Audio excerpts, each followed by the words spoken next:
My daughter meant everything to me. From the moment she entered the world, I dedicated myself fully to raising her, protecting her from pain, and offering the kind of love I never had. As a child, my wife Claire and I shared highs and lows over the years. Nothing out of the ordinary in a long-term marriage. But I never imagined I'd be betrayed by both the woman I married and the girl I cherished. Began with small changes. Claire started pulling away emotionally, avoiding deep talks, coming home late, always locked into her phone. I brushed off the warning signs, told myself she was tired or under pressure. But her lies began to mount. She claimed to be out with friends, yet they hadn't seen her in weeks. My instincts screamed that something was off. When I questioned her, she turned it around, saying I was paranoid and controlling.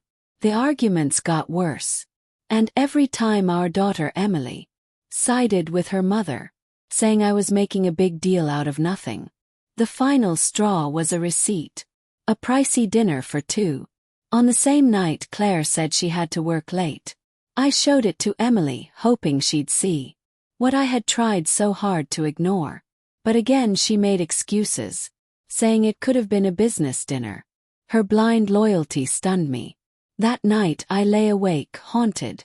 Why was Emily defending her so fiercely? Was there a deeper truth I wasn't seeing? A truth I was afraid to face. That's when I did something I never thought I would. I ordered a paternity test. I swabbed my own cheek and quietly took a strand of Emily's hair from her brush. It felt like betrayal, but I had to know. 2 weeks later the results came in. My hands shook as I opened the letter. The words felt like a dagger. Paternity probability, 0%. My world shattered. Emily wasn't my biological child. I sat in silence, reliving every birthday, bedtime story, science fair, an emergency room visit. Every ounce of love, built on deception. Claire had hidden this for over 2 decades. And Emily, whether aware or not, was part of the lie. I didn't confront them right away. I needed a strategy.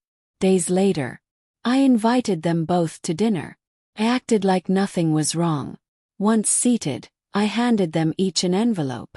Since trust seems rare in this house, I searched for the truth. I told them. Claire's face turned ghostly white. Emily looked confused. They opened the envelopes. Claire froze instantly. Emily read the paper slowly, then looked at her mom. "Is this real?" she asked softly. Claire couldn't speak. Her eyes welled up, but I felt nothing. I said, "Claire, you stole the truth from me. Emily, you pushed me away and stood by her. I can't erase the past. But both of you must live with what you've done." The next morning I filed for divorce. The DNA test was part of the paperwork. Since Emily wasn't biologically mine, I had no legal duty to support her.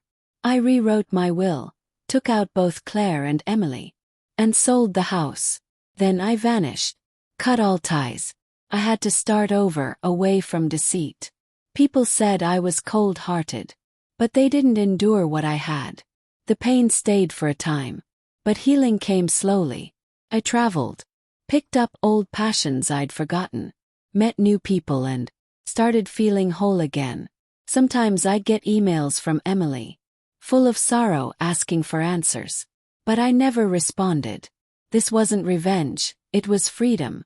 Sometimes peace only arrives when you walk away from those who broke you, even if you once loved them deeply.